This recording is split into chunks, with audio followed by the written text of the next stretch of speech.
बहुत पुराने समय की बात है। एक अत्यंत निर्धन स्त्री ने एक सुंदर पुत्र को जन्म दिया। उस बच्चे के दाएं हाथ पर नीले रंग का एक बड़ा सा दाग था, जिसे गांव के विद्वान पंडितों ने शुभ और भाग्यशाली माना। जन्म के कुछ ही समय बाद गांव के एक प्रतिष्ठित पंडित ने भविष्यवाणी की कि यह बालक जब 14 वर्ष का होगा तब इसका विवाह राज्य की राजकुमारी से होगा। समय बीतता गया। एक दिन उस राज्य का राजा शिकार खेलने निकला और रास्ता भटककर उसी गांव में पहुंच गया जहां वह बालक जन्मा था। गांव वाले राजा को पहचान नहीं सके, क्योंकि उन्होंने कभी उसे देखा ही नहीं था। बातचीत के दौरान गांव के एक वृद्ध ने राजा से कहा कि हाल ही में गांव में एक विशेष बालक ने जन्म लिया है, जिसके भाग्य में 14 वर्ष की आयु में स्वयं राजकुमारी से विवाह लिखा है। यह सुनकर राजा अत्यंत क्रोधित हो उठा। कुछ ही दिन पहले उसकी महारानी ने एक बेटी को जन्म दिया था। राजा स्वयं घमंडी और कठोर स्वभाव का था। राजा ने सोचा कि क्यों न मैं उस गरीब औरत को कुछ धन देकर उसका बच्चा उससे ले लूं और बच्चे का काम तमाम कर दूं, तो न ही वह भाग्यवान बच्चा रहेगा और न ही मेरी राजकुमारी से विवाह कर पाएगा।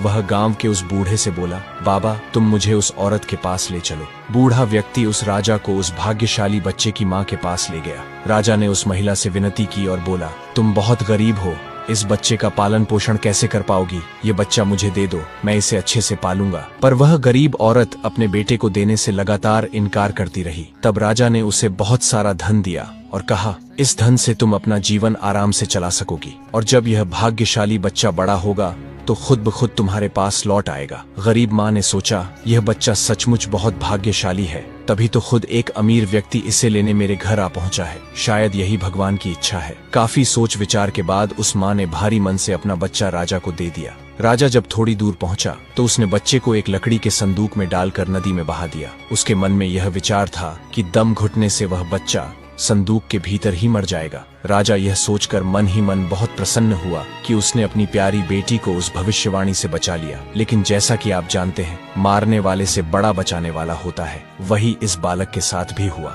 वह लकड़ी का संदूक बहते बहते एक पंचक्की के पास जाकर अटक गया। वहाँ काम करने वाले एक नौकर की नजर उस संदूक पर पड़ी। उसने सोचा कि उसमें जरूर कुछ कीमती चीज होगी। वह पानी में उतरकर उसे बाहर ले आया। जब उसने संदूक खोला तो हैरान रह गया। उसमें एक छोटा बच्चा सो रहा था। नौकर ने सोचा, यह बच्चा मेरे किसी काम का नहीं, क्यों न इसे अपने मालिक के पास ले चलूं? उनकी कोई संतान भी नहीं है, शायद वे इसे अपना लें। ऐसा सोचकर वह मालिक के पास गया। पनचक्की का मालिक उस बच्चे को देखकर बहुत खुश हुआ। उसे लगा जैसे भगवान ने उसकी और उसकी पत्नी की प्रार्थना सुन ली हो। पति पत्नी दोनों ने बहुत प्रेम और स्नेह से उस बच्चे का पालन पोषण शुरू कर दिया। जैसे जैसे वह बालक बड़ा होने लगा, उसके चेहरे की आभा और तेज बढ़ते गए। जो भी उसे देखता बस देखता ही रह जाता। एक दिन भाग्य ने फिर कुछ ऐसा मोड़ लिया कि राजा एक बार फिर उसी बच्चे के पास जा पहुंचा। राजा किसी काम से उसी रास्ते से बाहर जा रहा था जिस रास्ते पर वह पनचक्की थी। तभी रास्ते में अचानक बहुत बड़ा तूफान आ गया, तो राजा को उसी पनचक्की के पास रुकना पड़ा। पनचक्की पर एक सुंदर युवक को बैठा देखकर राजा चौंका। उसने पनचक्की के मालिक से पूछा, क्या यह तुम्हारा बेटा है? यह तो बहुत ही सुंदर है। पनचक्की का मालिक बोला, हाँ, यह मेरा बेटा है, क्योंकि मैंने ही इसे पाल पोस कर बड़ा किया है। आज से करीब 14 साल पहले यह बच्चा हमें एक लकड़ी के संदूक में मिला था। राजा को पुरानी बातें एकदम ताजा हो गईं। चक्की के मालिक की बात सुनकर राजा को बहुत आश्चर्य हुआ कि वह बच्चा, जिसे वह अब तक मरा हुआ समझ रहा था, अभी तक जिंदा है। उसने उस लड़के को खत्म करने की एक और तरकीब सोची। वह पंचक्की के मालिक से बोला, क्या आप इस लड़के को मेरा एक काम करने की आज्ञा दे सकते हैं? दरअसल मैं रानी के पास एक पत्र भिजवाना चाहता हूँ। यह पत्र बहुत ही जरूरी है। मैं इस काम के लिए इसे सोने के 2 सिक्के दूंगा। चक्की का मालिक उसे भेजने के लिए तैयार हो गया और लड़का भी फौरन राजी हो गया। राजा ने झट से अपनी रानी को एक पत्र लिखा। उसने लिखा, जैसे ही यह लड़का तुम्हारे पास मेरा यह पत्र लेकर पहुंचे, तुम इसे मरवा देना और महल से दूर दफनवा देना। यह सब कुछ मेरे वापस आने से पहले हो जाना चाहिए।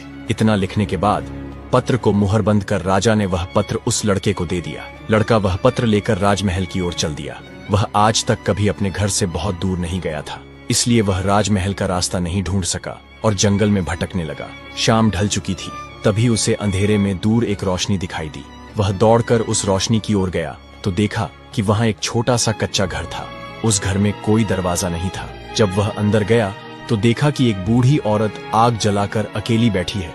बूढ़ी औरत ने उससे पूछा, बेटा तू कहाँ से आ रहा है और तुझे कहाँ जाना है? लड़का बोला, मैं पास के गांव की पंचक्की से आ रहा हूँ और रानी माँ को यह खत देने जा रहा हूँ, लेकिन मैं रास्ता भूल गया हूँ और अंधेरा हो गया है। तभी मुझे दूर यह घर दिखाई दिया तो रात बिताने के लिए यहाँ चला आया। बूढ़ी औरत को उस लड़के पर बहुत दया आई, क्योंकि वह जगह डाकुओं का अड्डा था और वह बूढ़ी औरत उन्हीं की नौकरानी थी। उसे डर था कि अगर डाकुओं ने लड़के को देख लिया तो वे उसे मार डालेंगे। ये जानकर लड़का थोड़ा घबरा गया, पर अंधेरे में कहीं और जाना भी आसान नहीं था और दिन भर चलने से वह बहुत थक चुका था, इसलिए उसे जोरों की नींद आ रही थी। बुढ़िया के कहने पर वह घर के एक कोने में चुपचाप जमीन पर सो गया। आधी रात के बाद जब डाकू घर लौटे तो किसी अजनबी को अपने ठिकाने पर देखकर वे बुढ़िया पर बहुत गुस्सा हुए। तब बूढ़ी नौकरानी ने उन्हें सारी बात बता दी और वह चिट्ठी भी डाकुओं के सरदार को सौंप दी जो लड़के ने उसे दिखाई थी। राजा की मुहर देखकर डाकुओं को शक हुआ। सरदार ने बड़ी सावधानी से चिट्ठी को खोला और पढ़ा। उसमें लिखा था कि जैसे ही यह लड़का रानी के पास पहुंचे उसे मरवा कर महल से दूर दफनवा देना। सोते हुए उस मासूम बच्चे को देखकर सरदार को उस पर बहुत तरस आया। उसने वह चिट्ठी फाड़ दी और उसकी जगह एक नई चिट्ठी लिखकर उसमें रख दी। उस नई चिट्ठी में लिखा था, जैसे ही यह लड़का राजमहल में पहुंचे तुम इसका विवाह राजकुमारी से कर देना। ये कार्य मेरे लौटने से पहले पूरा हो जाना चाहिए। इतना लिखकर सरदार ने वह पत्र उस लड़के के पास में रख दिया और सुबह होने से पहले ही डाकू वहां से चले गए। सुबह जब वह लड़का सोकर उठा तो उस बूढ़ी ने उसे कुछ जलपान कराया। फिर वह लड़का राजमहल की ओर चल पड़ा। राजमहल पहुंचकर उसने वह खत रानी माँ तक पहुंचा दिया। रानी ने जब खत पढ़ा तो उसे बड़ा आश्चर्य हुआ कि राजा ने यह कैसी आज्ञा दी है, एक अनजान लड़के से अपनी राजकुमारी का विवाह करने की। रानी ने देखा कि खत पर राजा की साक्षी मोहर लगी हुई थी, इसलिए उसने सोचा कि यह कोई धोखा भी नहीं हो सकता। राजा के वापस आने से पहले ही उसे अपनी बेटी का विवाह इस लड़के से करना था। रानी ने लड़के को अपने पास बुलाया। उसका भोला भाला और सुंदर चेहरा देखकर रानी को वह लड़का बहुत पसंद आया और उसने अगले ही दिन अपनी बेटी का विवाह उससे कर दिया। लड़का राजकुमारी के साथ सुखपूर्वक उस महल में ही रहने लगा। कुछ महीनों बाद राजा वापस अपने राजमहल में आया तो वह उस लड़के के बारे में जानने के लिए बहुत उत्सुक था। उसने महारानी से पूछा, उस खत वाले लड़के का क्या हुआ? महारानी बोली, आपके कहे अनुसार मैंने उस लड़के का विवाह अपनी राजकुमारी से करवा दिया। राजा यह सुनकर बहुत गुस्से में आ गया। जिस बात को वह नहीं होने देना चाहता था आखिर वह हो गई। उसने अपनी पत्नी से वह खत मांगा। राजा ने उसमें उस लड़के से राजकुमारी के विवाह की बात पढ़ी तो निस्तब्ध रह गया। राजा को उस लड़के पर शक हुआ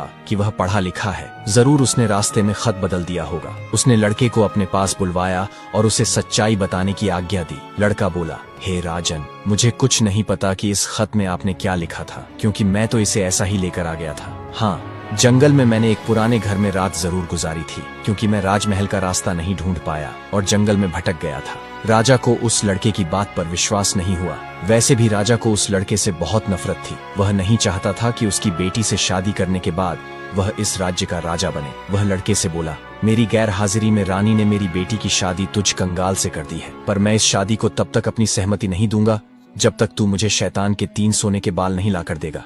जब तू वो 3 सोने के बाल मुझे देगा तभी सही मायनों में उसका पति बन पाएगा। राजा ने यह असंभव शर्त इसलिए रखी थी ताकि वह लड़का सोने के 3 बालों की तलाश में कहीं मर खप जाए।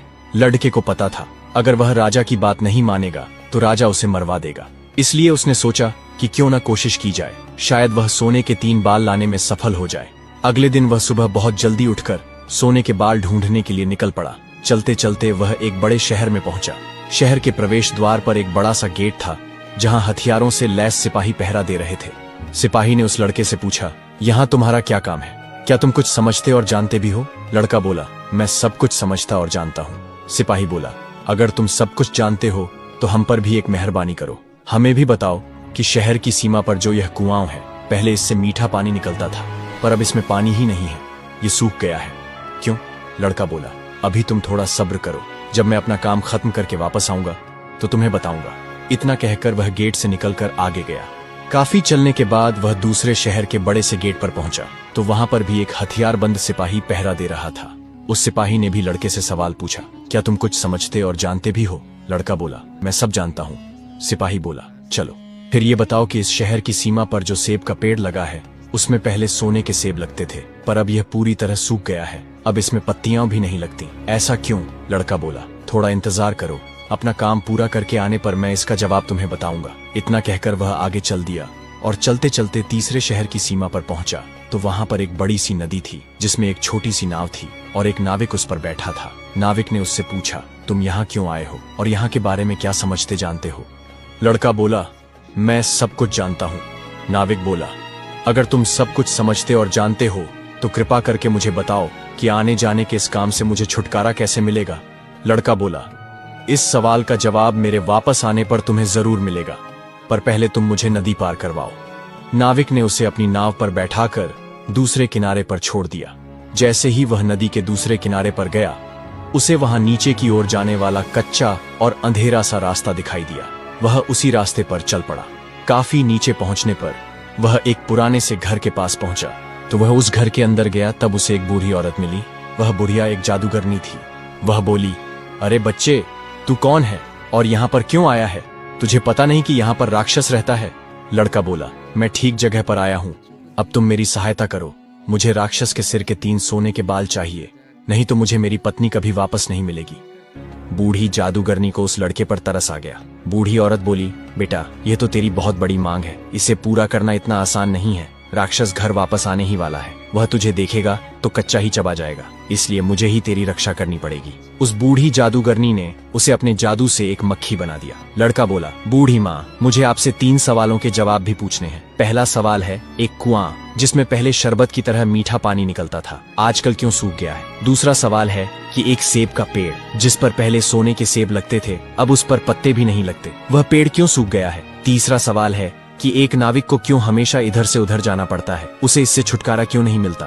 बूढ़ी जादूगरनी बोली, ये तीनों बड़े कठिन सवाल हैं। इन सवालों के जवाब भी हमें राक्षस से ही मिल सकते हैं, पर अब तू चुपचाप छुप जा, नहीं तो जिंदा नहीं बचेगा। थोड़ी ही देर में राक्षस घर पहुंचा। अंदर घुसते ही उसने शोर मचाना शुरू कर दिया। मुझे अपने घर में किसी मनुष्य की गंध आ रही है, आज जरूर कुछ गड़बड़ है। इतना कहकर उसने पूरे घर में झांक कर देखा, पर उसे कोई भी मनुष्य नहीं मिला।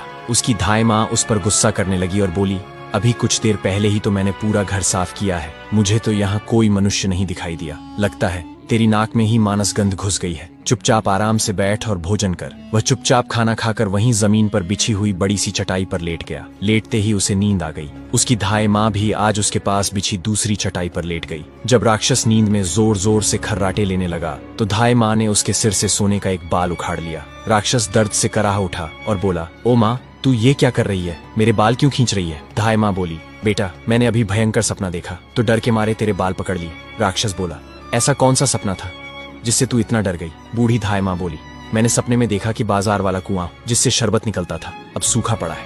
इसमें किसका कसूर है? राक्षस बोला, इसे सिवाय मेरे कोई नहीं जानता। उस कुएं के नीचे एक बड़ा सा पत्थर है और उसी पत्थर के नीचे एक बड़ा सा मेंढक रहता है। वह मेंढक सारा शरबत पी जाता है, इसलिए जब तक उसे मारा नहीं जाएगा तब तक शरबत नहीं निकलेगा। इतना कहकर राक्षस फिर जोर जोर से खर्राटे भरने लगा। कुछ पल बाद धाई माँ ने उसके सिर से सोने का दूसरा बाल उखाड़ लिया। राक्षस फिर जोर से चीखा, ओ माँ, ये तू क्या कर रही है? धाई माँ बोली, बेटा, बुरा मत मान, मैंने फिर से एक अजीब सा सपना देखा था। राक्षस ने पूछा, ऐसा कैसा सपना था जिससे तू इतना डर गई थी? बूढ़ी बोली, मैंने सपने में देखा कि राज्य की सीमा पर जो सेब का एक पेड़ है जिस पर पहले सोने के सेब लगते थे, अब सूख गया है। इसके सूखने का क्या कारण है? राक्षस बोला, इस पेड़ की जड़ में एक चूहा रहता है जो इसकी जड़ों को काटता रहता है। अगर उस चूहे को मार दिया जाए तो वह पेड़ फिर से सोने के सेब देने लगेगा। पर अब तू मुझे अपने सपनों से परेशान मत कर, मुझे चैन से सोने दे। इतना कहकर राक्षस फिर जोर जोर से खर्राटे लेने लगा।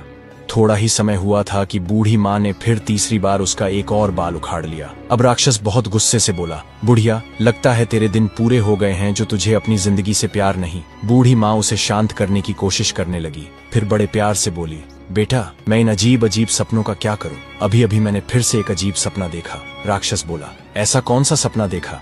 जल्दी कह, मुझे जोर से नींद आ रही है। बूढ़ी माँ बोली, मैंने सपने में देखा कि मुझसे एक नाविक शिकायत कर रहा था कि उसे हर समय इधर से उधर जाना पड़ता है, उसे इससे छुटकारा क्यों नहीं मिलता? इसमें उसका क्या कसूर है?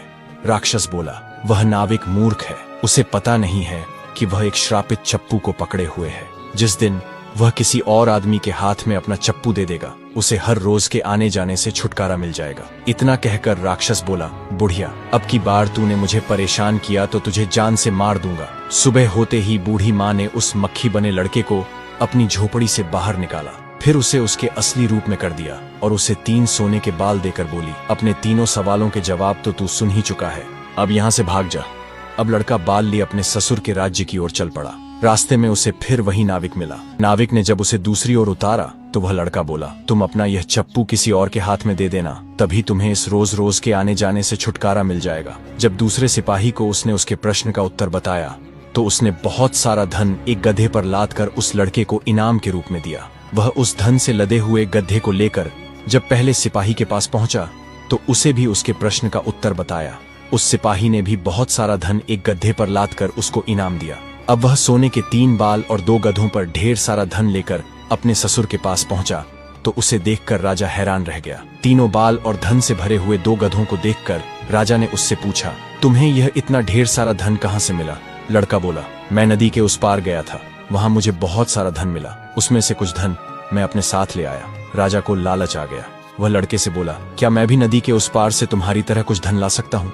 लड़का बोला, क्यों नहीं। उस नदी में नाव पर एक नाविक बैठा है जो अपनी नाव से आपको उस पार ले जाएगा, पर आप उसका चप्पू उससे लेकर नाव को खुद चलाइएगा तो नदी की दूसरी ओर पहुंचकर तुम्हें ढेर सारा धन मिलेगा। लालची राजा इतना सुनकर नदी की ओर चल पड़ा। वहीं छोटी सी नाव पर वह नाविक बैठा था। राजा उस नाविक के पास गया और उसके हाथ से उसका चप्पू लेकर खुद नाव चलाने लगा। अब उस नाविक को रोज के आने जाने से छुटकारा मिल गया और राजा को उसके कर्मों के अनुसार सजा मिल गई। अब वह उस नाव पर इधर से उधर करता रहता। अब राजमहल में लड़का राजकुमारी के साथ खुशी खुशी जीवन बिताने लगा। तो दोस्तों, ये कहानी हमें यह बताती है कि लालच का अंत हमेशा बुरा होता है, जबकि ईमानदारी और समझदारी से इंसान सफलता और सुख को प्राप्त करता है।